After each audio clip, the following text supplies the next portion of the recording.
Manx Radio's Update with Beth Espey.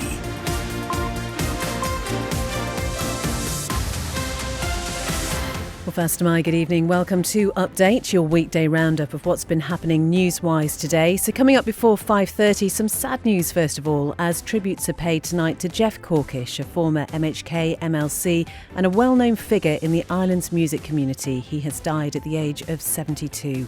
Also this evening, could drugs ever really be stopped from reaching the island? Well, a local charity that helps people with addiction say there is little really that can be done. We'll also hear about the Chief Minister's thoughts on the steam packet 1 year on from the board's takeover. And we'll bring you the latest on Cwmmol Moor, the residential home in Ramsey. And as ever, we'll keep an eye on the weather, the traffic and the travel as well. And you can always email us throughout the programme, studio@manxradio.com. We'll start with the news headlines roundup with Amy Fastamai.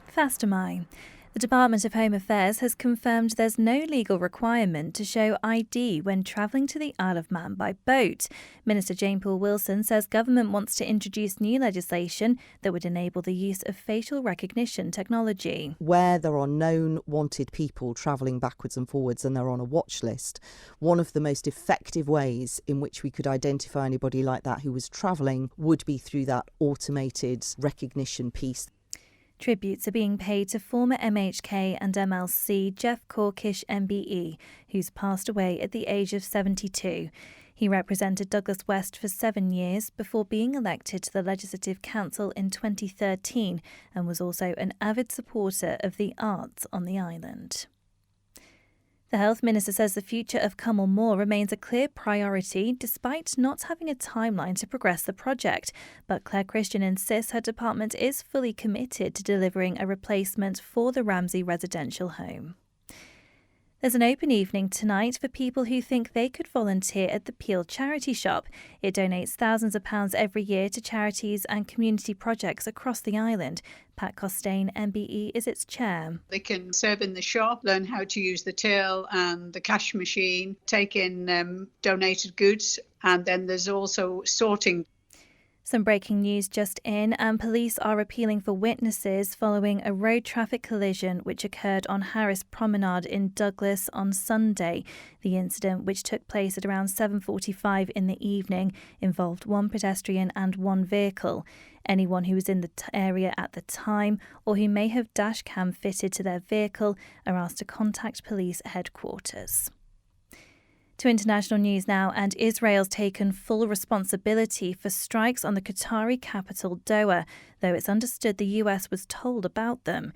It claims to have targeted Hamas leadership, but the attacks on the host city of ceasefire negotiations have been condemned, including by the UN. Britain's top man in Washington, Lord Mandelson, appears to have once described the late paedophile Jeffrey Epstein as his best pal. Documents have been released, which it's alleged show birthday messages he was sent, with Donald Trump denying writing a letter or drawing him a picture. And Prince Harry's donated more than £1 million to BBC Children in Need. He's in the UK for 4 days. Those are your headlines. I'll be back with your news in full at 6. Thank you very much indeed, Amy. Now the weather brought to you by Manx Glass and Glazing. There are 2 yellow weather warnings in place, one for inner harbour flooding and one for coastal overtopping, both in place until tomorrow. So the inner harbour flooding one is until 3 a.m. tomorrow morning and the coastal overtopping until 3 p.m. tomorrow afternoon. So generally this evening it's going to be cloudy. Overnight there'll be that continued risk of some occasional rain at times. It will be quite light though, mainly fresh southeast winds, minimum temperatures around 12 for most places. Tomorrow, a few showery outbreaks of rain in the morning before a band of more persistent rain will arrive in the afternoon. So that is going to be heavy at times. It will clear away in the evening. Fresh to strong winds, they'll veer south-southwest and top temperatures tomorrow around 16. And then Thursday, sunshine, blustery showers, those showers heavy at times, and again strong winds and highest temperatures of 15. Sunset this evening 7:51, sunrise tomorrow morning 6:41. Manx Glass and Glazing can supply and install single, double and triple glazing. Call 674 573 or visit the showroom on the Snugborough Trading Estate. If you run a small business or just need more room in the back, Philshaw Vehicles has the perfect van or light commercial for all your needs and can sort out any finance. Based in the Tremode Estate, view philshawvehicles.im or call 49 51 49. A great night's sleep got even better with Zed's Bedding Store. From quality Beldorm bed linen and mattress protectors, fleece and woven throws to luxury duvets from the fine bedding company. Zed's Bedding Ramsey, next to Isle of Man Bank. Visit Ramsey Art Gallery for a fabulous range of top brand watches and stunning gold and silver jewellery, gifts for all occasions, and of course our gallery of prints and original artworks. Find all this and more at Ramsey Art Gallery, Jewellers and Engravers, opposite the RNLI shop. Reach the Isle of Man's biggest radio audience with Manx Radio. Airtime, sponsorship and digital opportunities available. For more information on how we can help your business grow its market share, contact the friendly, experienced team on sales at manxradio.com. You're listening to Update. It's coming up to 6 minutes past 5. And as we've been hearing today, a former MHK, MLC and really prominent member of the island's music community has died. Jeff Corkish, MBE, was elected to represent the constituency of Douglas West in 2006. He was re-elected in 2011 and then joined the Legislative Council in 2013. Now, before his career in politics, he was a long-serving spokesperson for the Steam Packet Company. He was also known for his work in the arts. He won the Cleveland Medal in 1983. He was the director of the Festival of Choirs, a former chair of the Isle of Man Arts Council and also vice chair of Culture Vannin. John Moss has been looking back at his life. Charles Jeffrey Jeff Corkish was for some years the public voice of a Manx institution, the Steam Packet, before moving to another institution, Timor. He was born in 1953, educated at Douglas High School. In 1969, he joined the Packet, where he developed his relationship with the press. He then decided to move into politics. By not having any political experience beforehand is not to say that I didn't want to become involved in politics, but certain jobs preclude you from it, and certainly the job I had, which is a very high-profile job, it didn't allow me to join. Yes, I would have liked to have joined Douglas Town Council, for instance, but it wasn't possible. So it was something that was burning within you. And it sounded a little bit corny. You know how some people say it was like a calling. It's almost like being a vicar, perhaps. You know, you had a bit of a calling, and I wanted to do it, you know. And I'd been, perhaps in the job that I had, you were dealing with people. Politics is very much a people job, mixing with helping, sorting, doing things for people. He was elected for Douglas West in 2006, being re-elected in 2011.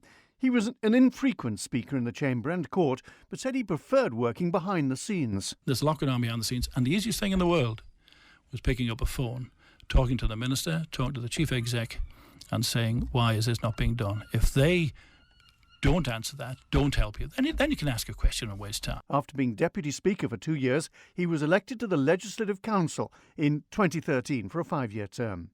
He enjoyed treading the boards, employing his Cleveland Medal-winning voice to effect. During prayers in Timwood, that voice was unmistakable. He had a ready wit and enjoyed making people laugh, in company here with Dot Tilbury. So stop your shouting, stop your pouting. You know I pulled a muscle when I did that grouting. Can't do it tonight. Jeff enjoyed organising the Isle of Man Festival of Choirs, making it a musical highlight each year. His friendly personality and fine voice will be much missed. He was awarded the MBE in 2007. John Moss, looking back at the life of Jeff Corkish, MBE, there have been some lovely tributes online and on social media. Culture Vannin, Dot Tilbury just mentioned there, who Jeff performed with on stage many times. So sad news tonight. 8.5 minutes past 5. Just give you more details now about what we heard about in the headlines. And police are appealing for witnesses following a road traffic collision which happened on Harris Promenade in Douglas on Sunday. That was the 7th of September. It took place at 7:45 p.m. It involved one pedestrian and one vehicle, and that pedestrian, we understand, is currently receiving treatment. So officers are appealing for two males who they believe were in the area at the time who may have seen the incident. They did stop to assist but left prior to being spoken to by police. And in addition, police are also requesting the driver of a white car to come forward, as they believe it is likely they also witnessed the collision. Anyone who was in the area at the time or who may have dash cam fitted to their vehicle are asked to contact police headquarters on 631 212. Now, the Treasury Minister says the government wants to rebuild the level of reserves enjoyed by the island more than 10 years ago. Spending since then, including the pressures from COVID, has meant there's been a great deal of drawing down on reserves. But Dr Alex Allinson has told a Tynwald Economic Policy Review Committee this afternoon that the aim is to return to the levels previously enjoyed. We have, on the Isle of Man, been in the fortunate position of having significant reserves for a long period of time, but those have had to be drawn down on over the last couple of years, particularly in terms of some of the economic pressures that were faced with us, and we haven't got back to the situation necessarily of being able to put money back into those reserves. There are a couple of ways of doing that. One obviously is by generating interest on the reserves and then reinvesting that. The other is actually exceeding income over expenditure and being able to pay money back in. What we've seen recently by looking at the investment profile is we've managed to grow the reserves. The question is, in real terms, whether we can get back to the way reserves were before in 2018-19, and that's certainly our intention. It's important we have reserves. It's also really important, though, that we manage to finance government expenditure not at the expense of the local economy. So it's trying to get that balance right. But I'm fairly confident that with the plans we've got, we can stabilise reserves, which we have done, and then start building those up again in the near to medium term. That is the Treasury Minister, Dr Alex Allinson, talking to a Tynwald Economic Policy Review Committee this afternoon. It's coming up to 11:30 5. So is it really ever going to be possible to stop drugs getting to the Isle of Man? Well, it is one of the things that government is hoping to tackle as part of its Securing Our Island strategy, which was announced last year. And some of the measures being considered are introducing automatic number plate recognition, passenger verification at the ports, and transferring policing responsibility from the Department of Infrastructure to the Isle of Man Constabulary.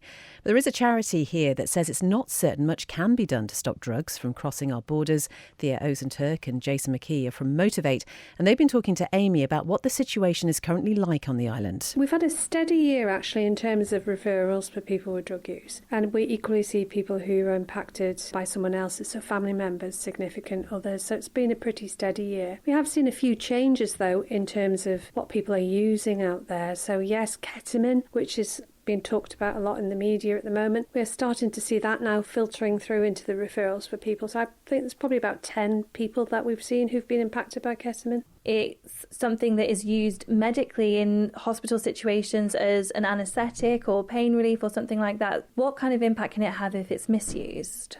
People will take it, obviously, because, they want to change how they feel, and then, they can get that sort of trippy. The negative impact of it is increased heart rate, blood pressure. There's a thing called ketamine bladder, and that's where it builds up in the bladder. And it's actually, people are in England have had their bladder removed from it because the ketamine's built up in there and it's needed surgery. So it's quite a nasty drug. One thing the government has been talking about a lot recently is trying to tighten security at our borders, at our ports. How much of an impact do you think that's going to have on the ability for drugs to even get to the island in the first place? Drugs will always find a way through. There's always a demand. People always want to feel a bit different, whether it's with alcohol, whether it's smoking cannabis, whether it's taking cocaine. That demand is always going to be there, and when there's a demand, then people will find means and ways to get it through the Isle of Man. I think that's always been the case from when I was growing up to how it is now. The UK has got really strict border controls, hasn't it? So it manages to find its way into the British Isles, and then it has to make that another little step to us. So it's already got past all of that. So it will be difficult. That's Thea Ozenturk and Jason McKee from Motivate talking to Amy there. Well, the Department of Home Affairs has confirmed there's no legal requirement to show ID when travelling to the Isle of Man by boat.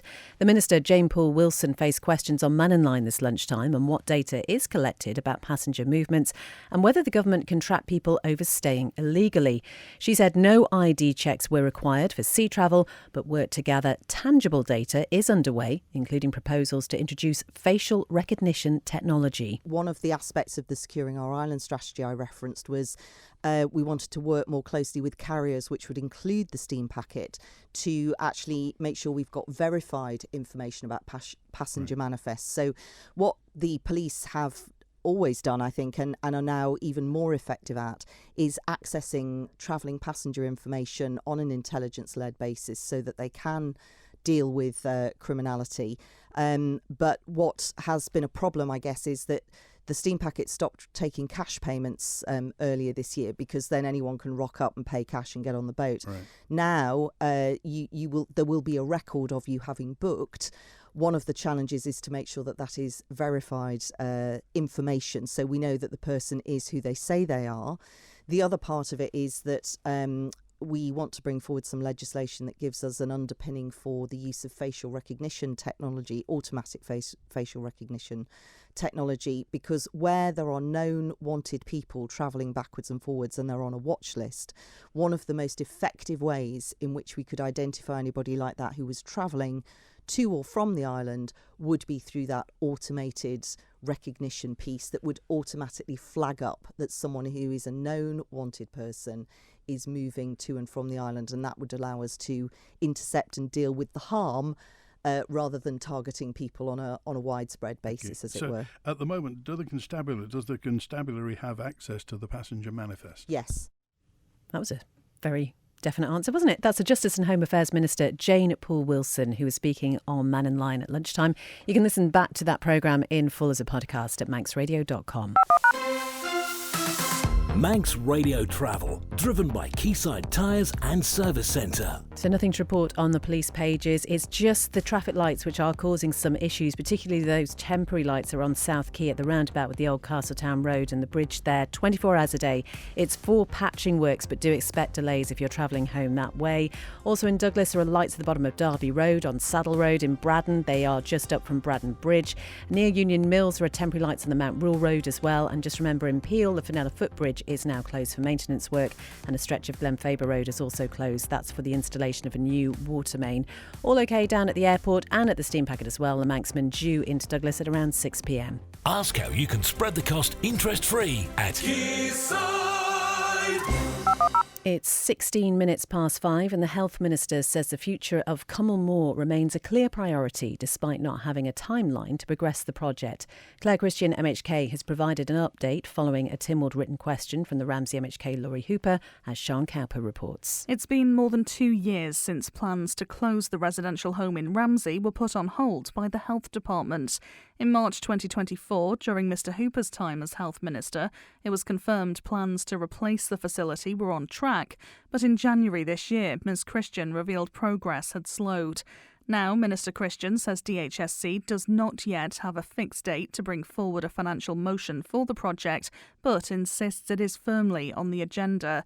Initially, the plan had been to deliver a 45-bed residential facility with day centre, but Minister Christian says the department and Manx Care are now exploring a redesigned model to drive forward the Home First model, which aims to help people live independently in their own homes for as long as possible. She believes this would provide a blend of extra care and more flexible nursing arrangements. Active talks with Treasury, Manx Care and the Project Management Unit are ongoing as part of a wider review of the capital programme, and the Minister says she hopes to share a more detailed update on the next steps for Cwmwl Moor in the coming months. She adds her department is fully committed to delivering a modern, flexible replacement for Cwmwl Moor in the centre of the town. Sean Cowper reporting, 18 minutes past 5 now, and Onken commissioners will be asking government for nearly £900,000 to refurbish street lighting across 2 of the village's housing estates. Now, the local authority will be replacing 151 columns which are deemed no longer safe, a potential fire and electrocution hazard, or have exposed wiring. Chair of the Commissioners, Anthony Allen, says the financial impact has been considered carefully and buying in bulk is the best value for ratepayers. Onken has approximately 1,100 streetlights within the authority. Onken is a progressive authority that provides local services for the people of Onken. It has a duty to ensure these are maintained and kept in good order for now and the future. Tonight we've committed to exploring an investment which will save money in terms of electricity costs, ongoing increased maintenance and address any safety concerns from old columns. This, we believe, will be the right decision for everyone. And it was quite a lot of money that was mentioned in the meeting there. I think it was upwards of 250,000. But would you just explain about how that money will be spent? As with a lot of these things, the financial impact is something that we have to consider very carefully. The amount will be in excess of the amount that you've just quoted. At this stage, the process is that we have to make an application to government to be able to borrow the money to commence the work. District Surveyor has said that there will be economies of scale. If we buy in bulk, we're going to get the best deal that we can possibly get in terms of costs, which we can pass on. In terms of safety costs, we will be, as we do with our maintenance programme, address any safety issues. But in this particular case, the area that we're looking at, the columns are of an age where they've come to the end of their life, and we're looking to replace them with new ones. Onchan Commissioners Chair Anthony Allen talking to our local democracy reporter Emma Draper there. It's gone 5:20 and another heavy defeat last weekend for FC Isle of Man means they're facing the task of lifting themselves for another test in the NWCFL Premier Division at Cheadle Town tonight. Following the Ravens' 5-0 loss at Burscough last Saturday, the club's board issued a brief statement saying it would be carrying out a review after their match on Saturday the 20th of September. Well, the FC Isle of Man manager Paul Jones believes this review is part of standard procedure at the club and gave his thoughts to us on tonight's latest challenge. It's not something we don't do anyway. Last season and the season before, we would sit down at regular points within the season and look at, well, how have the last 12 or 13 games gone, so I can update the board on where we're at and what we're trying to do, and also maybe talk about what's coming as well. So in terms of how we work between me and the board, is just business as usual. It is just what it is. The board felt that they wanted to put something out for the reasons that they did, and from my point of view, it's just what our normal practice of how we review progress throughout the season. Is that a inclination from you that they're reviewing, I suppose, your position as manager? I don't know. I'm not sure, to be honest. I don't know. It's not me that can answer that question. As far as I'm concerned, it is part of our regular review. Yes, the results haven't been great, and I'm not on social media, but I understand there was a bit of because of the way we lost on Saturday, that caused a bit of a commotion. So maybe it's a way of kind of letting people know that there is a plan, there is a process. Just finally, obviously, Cheadle, will you have a more settled squad? No. No, in short, no. We've got a lot of attacking threat in the team, and we're going to have to come up with some really innovative sort of solutions to fill some of the gaps that we're clearly going to have in the squad when everybody sees what the squad is when it goes out. So, it's going to be really tough, and we've got more than enough to do well against Cheadle, but it's another squad with quite a lot of changes to the team and the squad in general, which really frustrates me. But as I say, you've got to work within the situation and constraints that you've got and make the best out of it as you can, and that's what we'll be doing. I sincerely hope that the group that play against Cheadle play very well. They get a really good result. That's FC Isle of Man manager Paul Jones talking to Darren Timpson, and that game kicks off at the Ground Up Solutions Stadium tonight at 7:45. 5:22 and an Isle of Man firefighter is aiming to do close to 3,000 burpees to mark the anniversary of the September the 11th attacks this Thursday. Now, Adam Boyd says the 2,977 challenge in a 9-hour shift represents all victims of the 2001 tragedy, and he's also raising money for two charities, Heroes on the Water and the Firefighters Charity. He's been talking to Chanel. More for me, it's more the kind of the mental fortitude that you've got to do. So my plan is that I'm going to be doing burpees for the full 9 hours. So for the 540 minutes that I'm going to have, I'm going to look to at least do a few on each minute, because I think just that in itself is maybe a little bit more impressive than the number. But yeah, I've been doing tens of thousands of burpees over the last couple of months, so I'd like to think that I am ready for it. And you say that figure represents the number of people that passed away on that day? Yeah, it's quite tragic when you hear that number. You almost forget sometimes how many people did actually lose their lives, and of that number, it's 343 of them were first responders. But obviously, all of them, it's such a sad thing. And I think sometimes, just as we grow older and as the time passes, sometimes we really forget that event, or maybe the kind of the number of people. So yeah, so it's just really to get people aware of it again. I would have been 9 at the time that happened, but I think it's just as you get older and you kind of, that is a historic event from our generation. So when you then actually look into it, you see how kind of sad and tragic it was. And there's so many photos of, as I said, first responders just going, knowing full well that they're probably not going to be coming back. So that for me, that's real life heroes. That's Adam Boyd talking to Chanel there. You can find out more on the Manx Radio website, and there's a link to his fundraising there as well. Coming up to 5:25, and good evening now to our sports editor, Rob Pritchard. Fast am I. Well, first off tonight, Isle of Man pro cyclist Lizzie Holden is undergoing treatment after being injured in a crash during the CIMAC Ladies Tour last week. UAE team ADQ has confirmed the rider suffered 2 broken ribs and a broken collarbone following an incident on the 3rd stage of the Women's World Tour event on Thursday the 4th of September. Well, in a statement on Saturday, the team said Holden's condition had stabilised and was being transferred that day from intensive care to a regular ward. Furthermore, UAE team ADQ added she would undergo surgery on her broken collarbone in the coming days and is wishing Holden a smooth and speedy recovery. Elsewhere, the Isle of Man men's cricket team suffered defeats to Sweden during 2 T20 internationals held on Ireland last weekend. During a bilateral series between the nations at Crongbourne Cricket Club on Saturday, the 6th of September, Sweden opened strong with a 10-wicket victory over the Manx side during match 1. The second contest was a much more closely fought affair, with Sweden again winning, this time by 3 wickets. While both squads were due to face each other twice again on Sunday, however, poor weather meant both matches were abandoned. Outside of the results, there was a personal milestone for the Isle of Man's Joseph Burrows, who received his unique 25th Isle of Man red cap during Saturday. He's currently the Isle of Man's leading wicket taker with 34 wickets at an average of 16.44. Meanwhile, Will Draper and Clara Isaac were among the winners during this year's Isle of Man Triathlon Championship. The 2025 races over both standard and sprint distances took place at Morag Park in Ramsey on Sunday. In the standard distance events, Draper and Isaac won the men's and women's races respectively. Meanwhile, Dominic Dunwell came out on top in the men's sprint event, whilst Ciara Prentice was victorious in the women's sprint event. And finally, Manx footballer Freddie O'Donoghue bagged his first goal for Queen of the South at the weekend.